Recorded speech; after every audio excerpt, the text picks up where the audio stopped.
Hey everyone, and welcome back to another video. This video is gonna kind of be the start of me doing a lot more New World content on the channel, mostly because I'm really enjoying the game, and hopefully some of you are out there too. So yeah, I'm just gonna be doing a mix of this, and I will still be doing the arcade stuff.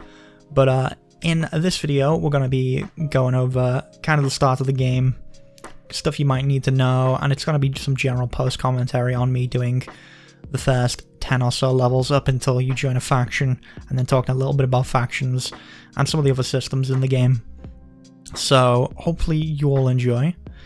This is actually on a different character than my main. My main is over on EU Runebert, and this one is just on a random NA low pop server, so it might look kind of empty, but it is one of the new low pop servers they made to counteract all the people joining the big servers and being stuck in queues. And it is also not during peak hours, so again, this isn't gonna be what it's like for most people. It's definitely not what it's like on my my main account, because I did get the name Zanrise on my main, which is very nice. But yeah, anyway, hopefully you all enjoy, and let's just get right into it. So first of all, we have to customize our character, and unfortunately, character customization really hasn't improved since the preview at all. So it just sort of gives you the male and the female hairstyles, and there's not that many of them. It's fine that you can use them both, but there needs to be more variety. I don't know, maybe I'm just used to Korean games where you can do so much more. But at the same time, you are also going to be wearing a helmet a lot of the time in New World. Though, I do like to play Fashion Souls, and I do tend to take off armor sometimes. Maybe not in MMOs, but I do in Dark Souls.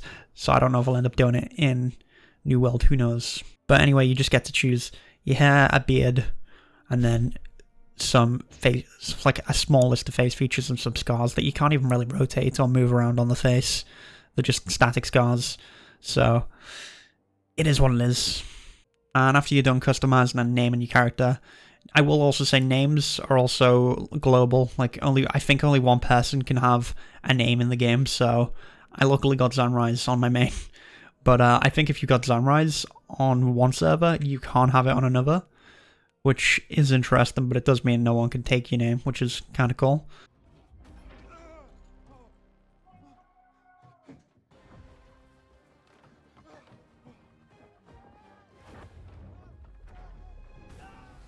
And then after that, you end up washing up on a beach, very much like Path of Exile.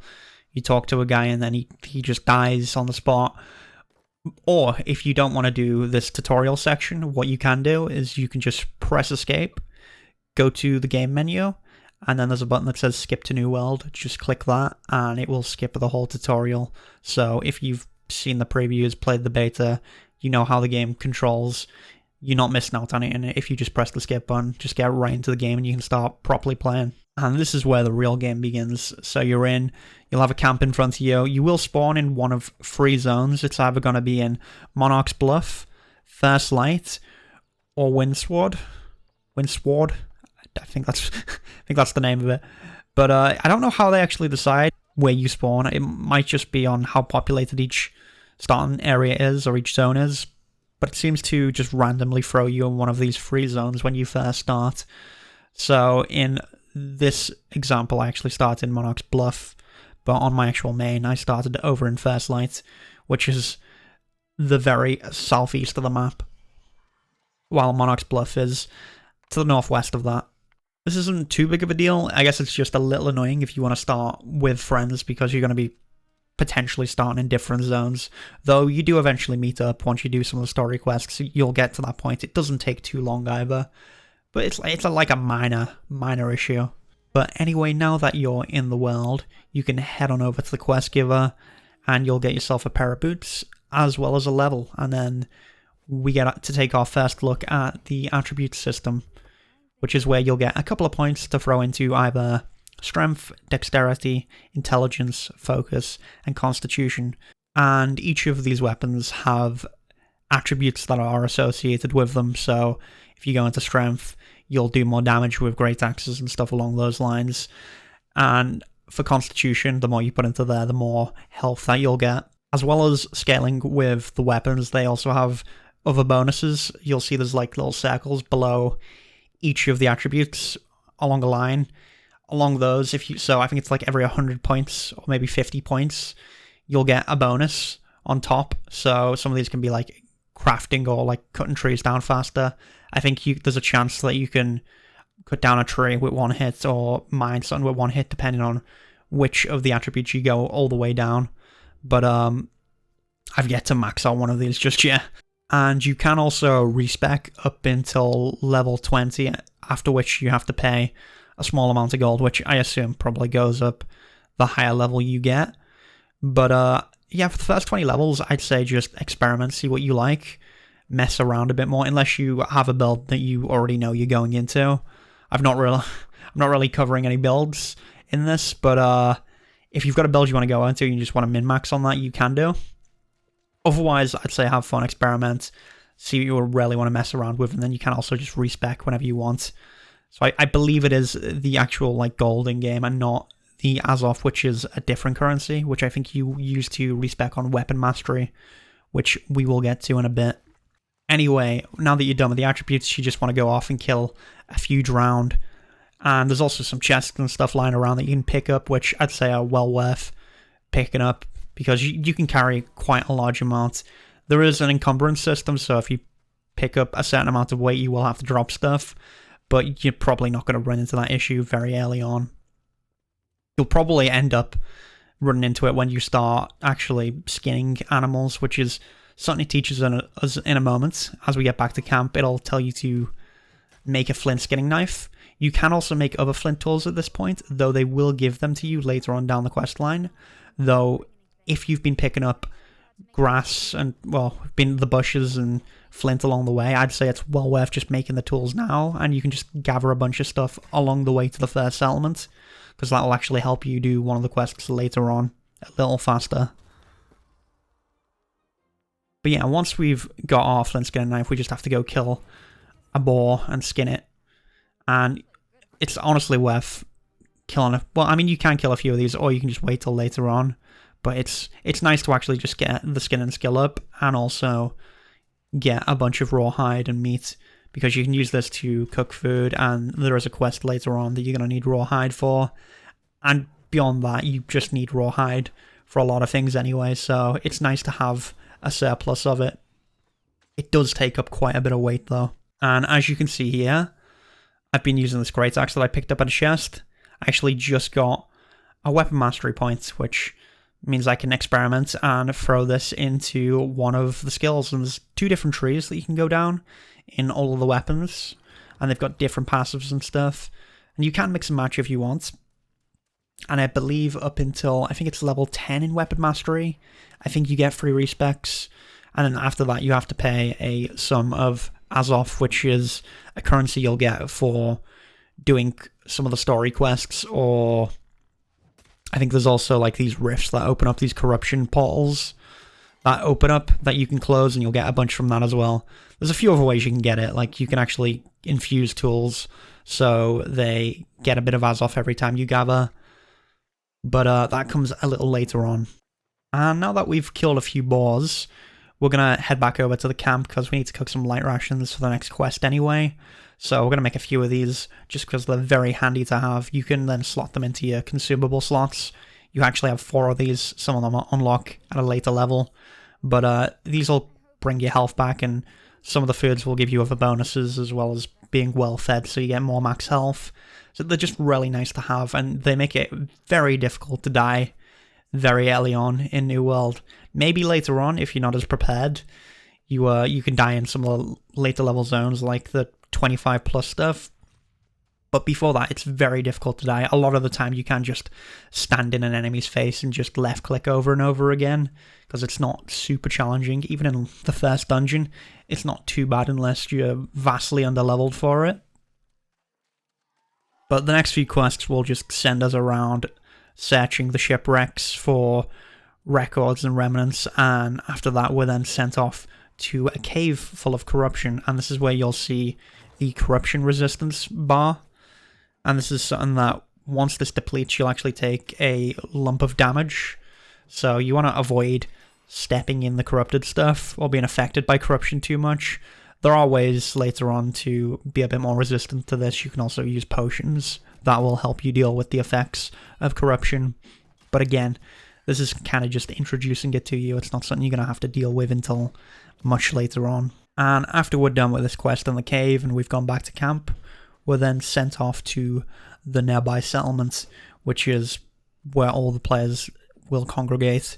And along this path, you'll also get one quest along the side of the road, which is to collect some things. All of the starting zones are pretty much identical in how they work, so you should have the same quest where it's just to go around, collect a few things, and it's worth doing all these quests because for the most part, it feels like questing is the fastest way to level up in the game. So if that's what you want to go for, just pick up as many quests as possible and just get as many done as you can. But anyway, make sure you do that gathering quest, and you can actually just pick up the truffles or whatever you've got to pick up along the way to the settlement because you actually turn it in there. You don't need to go back to the guy on the road to turn it in, which is nice. I'd also recommend picking up herbs or whatever plants that you can find along the way. It's very nice to do. You don't really need to worry about wood too much because it's a little annoying doing it if you don't have an axe. So maybe if you've made an axe along the way, it would be a good idea to gather like 40 wood or 40 stone because you will need that for a quest in the settlement. And also, if there's any iron nearby, iron is very nice to have. I'd actually recommend getting your flint tools and looking for iron right away because you can turn your flint tools into iron tools and you'll be a bit more effective. Anyway, here we are in the settlement. It is kind of empty. Again, this is on one of the newer low pop servers, and it is definitely low pop, but I'm also not really on during peak NA hours, so maybe it's a little better, but no one's really taken anywhere on the map in the server, so it is very fresh. And as you can see, I just turned in that gathering quest, which actually also leveled up my territory standing, which is reputation for the town that you kind of earn just by doing pretty much everything in the zone, but mostly the town project quests really help with that. So with that, you can hit the map button and you'll get a list of perks that you can get for that specific zone. So here we have station fee, which is decreases crafting fee, and you can decrease trading tax fee for what is the auction house, and then you can increase your storage, which each town has a separate storage, so it'll change depending on which town you go, and you can't have one bank that's central. It would be kind of cool if they had like wagons that you could transfer your stuff between towns with for like a fee or something you had to like guard. I don't know. It'd be kind of interesting if they did that. You also can have a home ownership at standing rank 10, but you kind of need different standings for different houses, and I won't get into that one in this video. But anyway, we're going to go ahead and hand in our main quest. And as you can see, there's actually a little table, like a war room table thing, where you can actually do different upgrades for the town, but it has to be owned. It has to be claimed by one of the factions, which on the server no one's claimed it, but they're important for town board projects, which I will get to in a bit. I don't actually know if we can do them this early, but we're not going to be doing them until we head out of the settlement anyway. So we're going to talk to the next guy over here, and ourselves a nice duelist hat.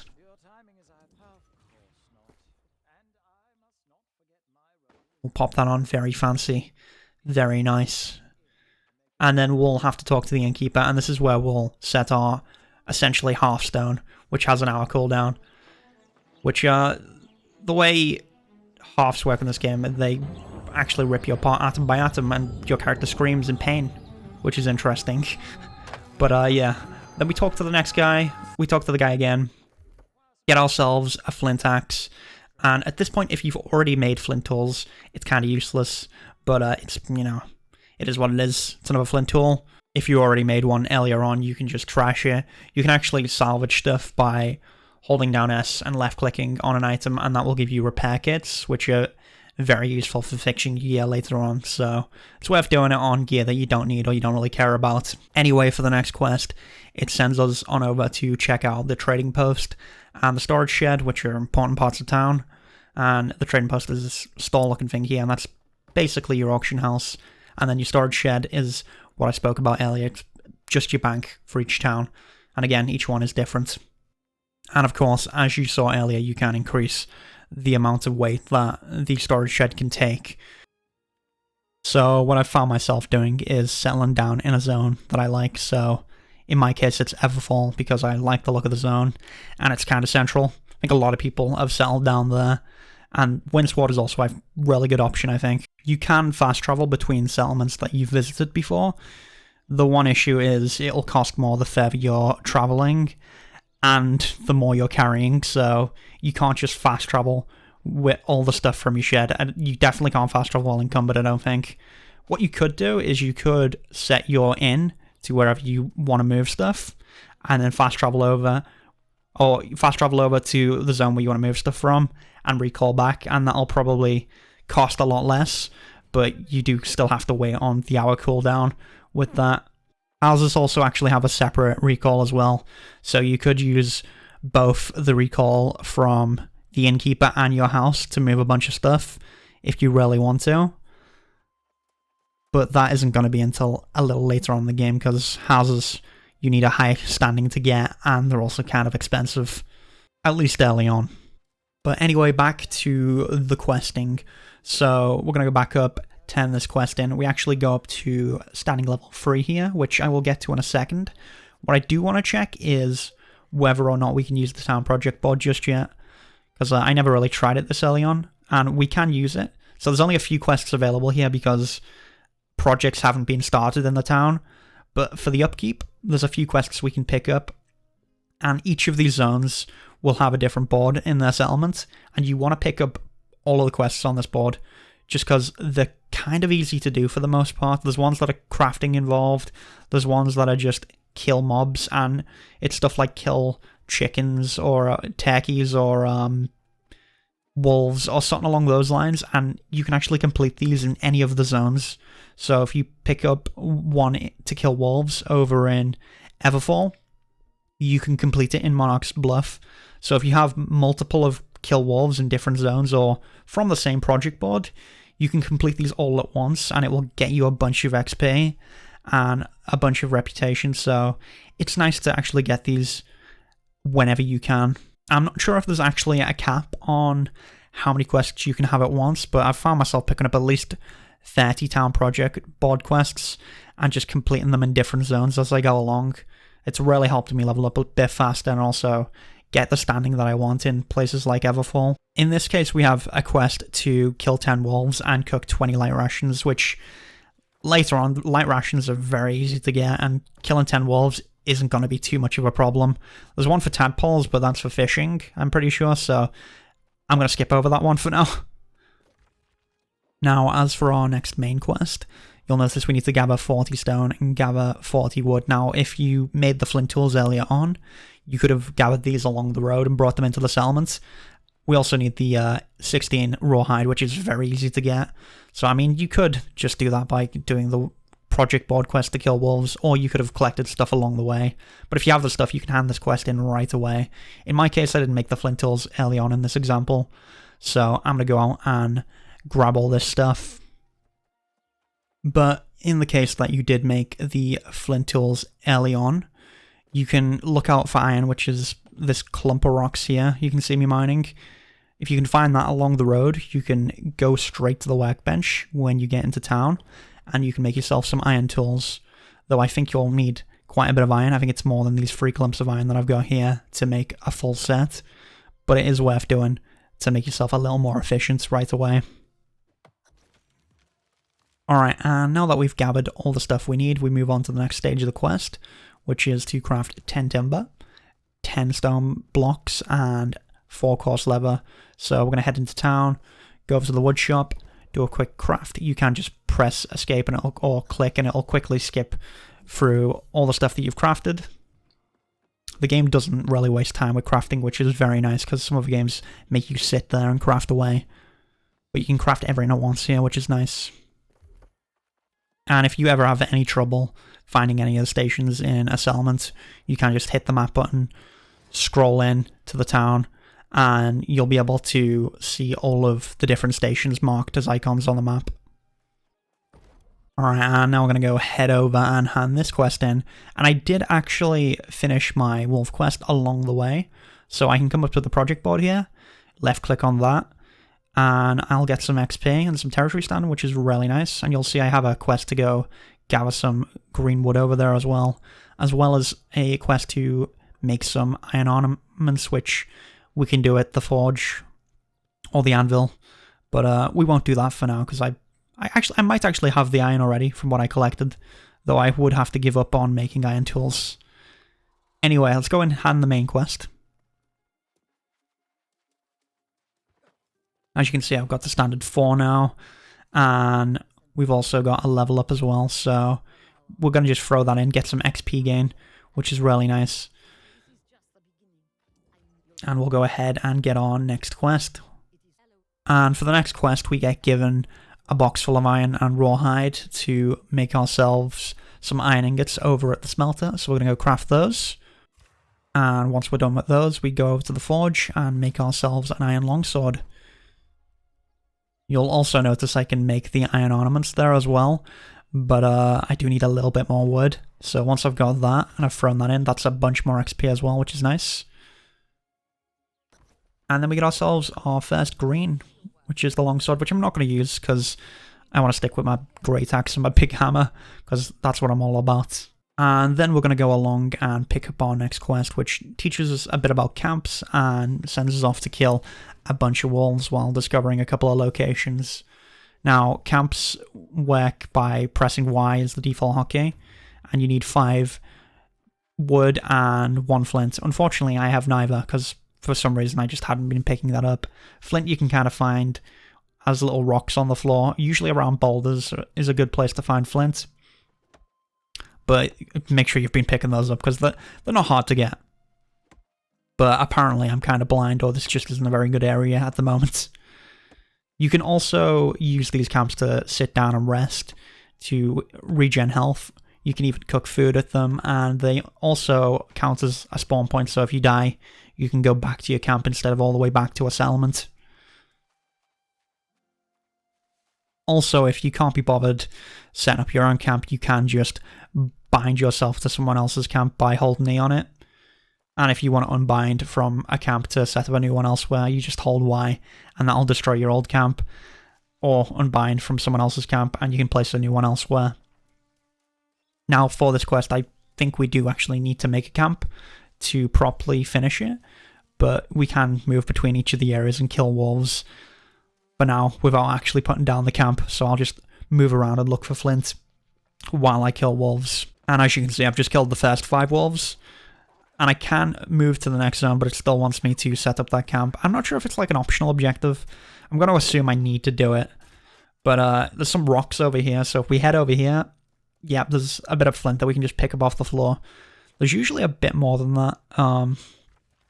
Again, I'm probably just not properly looking around at the moment, but you can usually find quite a lot of this stuff.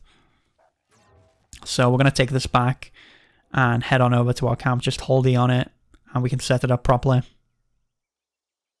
Alright, and there we go, we just hold E on it, and it'll apply all the resources. I believe if you hold A and just let go after it's filled up the bar, it'll just do it, so you don't have to hold it the whole time. But that's now set as our spawn, and we're going to head off to the next location and kill more wolves. Not that I'm worried about dying, we'll be fine. But actually I might not want to eat too many light rations, because I actually have a project board quest for that, so I'm probably going to be a bit conservative with my food for now. But again, that won't be a problem, we just have to kill 5 wolves and we'll be good. I'll even level up my Warhammer a little as I go along. But once we're done with that quest and we've turned it in, we get sent back to the center of town to go talk to that guy in the middle again, and he'll tell us to go contact the factions. And this is where we really get into the game. We don't get to choose our faction just yet, but we get a brief introduction to each of the factions. So, first of all, we have the Mighty Marauders, who are just out there fighting for glory. The absolute chads of the New World. Then, after the Marauders, we have the Syndicate, which are the internet edgelords that will debate you about any topic, even if they don't understand it. because they think they're the most knowledgeable of all. And then finally we have the Covenant, which is the more religious type faction for all of you out there that want to run around wearing your Templar helmets and shouting Death's Vault and just being zealots declaring crusades on everyone. This is the faction for you. But I don't know if you've guessed, but I went Marauders. Yep, that's right. No hate to any of the other factions, but you're in the wrong faction. Once you have picked a faction, it is worth knowing that you can change, but once you've changed, you're locked out of changing for 120 days, and you can't change to the most dominant faction. I'm not sure how it determines what the dominant faction is. I don't know if it's based on the population of one faction or how much control. I'm going to assume it's how much control they have over current zones. So just if you do want to change factions, it is an option. For this, you just have to go to your bio page and there's a button where you can go ahead and change. But once you've actually joined a faction, this is where you get access to your faction quests. So there'll be free PvE ones and free PvP ones. If you take the PvP ones, your PvP is forced on when you leave town, and you'll gain a bit more rep, and you also help push that zone into war for your faction if you don't have control over it. But you do get less XP from these quests as you would the PvE ones. I feel like the PvE ones are double XP what you get from the PvP ones, but while you have PvP enabled, you also earn 10% more XP. So it's really up to you what you go with. I think a lot of people are just running around doing the PvE stuff for the moment. And you can pick these PvE quests up whenever you like. I'd recommend just always having some available to you. I tend to just pick up the project board stuff, the PvE quests, and then whatever my main quest is, and I'll just do everything in that zone at once. There's also some side story quests in towns that you can do as well, and it's worth just doing these all in bulk, bringing them back, and then doing another set. And much like the town project board quests, these quests will refresh after a certain amount of time if you don't pick them up or if you cancel them. So if you don't want to do one, you can just leave it, come back later and pick up a different one instead. These faction quests are well worth doing though, as you can spend them on potions or different bits of armor and weapons that you might want to pick up, though you will cap out on the faction tokens and your faction reputation pretty quickly. I don't think it's until level 24 until you can rank up your faction level. So once you reach the reputation cap, you'll get given a quest, and it does say level 20. At least in my case it did, but you needed to be level 24 before you could go down to Cutlass Keys and start the quest. I don't know if it's a different zone for different factions. I assume it might be somewhere else, but in my case I had to go to Cutlass Keys and pick up a quest from the faction representative there, which sent me off to go kill someone and bring it back, and after that I went up a rank and I could continue gaining more and more reputation. But yeah, from this point on, it's a lot of just doing those project board quests, doing the faction quests, and then doing your main quest alongside them, as well as any side stories that you'll pick up in town. You'll know if there's any side stories around because you just hit the map button and it will tell you. It will show you where they are. So just make sure to do everything, and eventually you'll end up progressing through the story and it'll send you to other zones. So if you want to meet up with friends, just progress that main story until it takes you to another zone and you can meet up with them there and then decide on what you're going to do from there. But yeah, I think that is it for this video, as I've already somehow dragged this on to around 30 minutes. Hopefully I'll cut it down in the edit and it won't be as long, but who knows, I tend to ramble on a lot like I am now. But yeah, I just want to say thank you to everyone that's sticking with me as I try out different MMOs, because I know most people watch me for Arcade. But I really appreciate everyone that's sticking around and joining me on my journey through other MMOs. It's really cool, and I just really appreciate it. But yeah, that's it for this video. So thanks for watching. Make sure to like, comment, subscribe, all the usual YouTube stuff. Check me out on Twitch or on weekends. We've got a Discord, all that stuff. And I will see you all in the next video.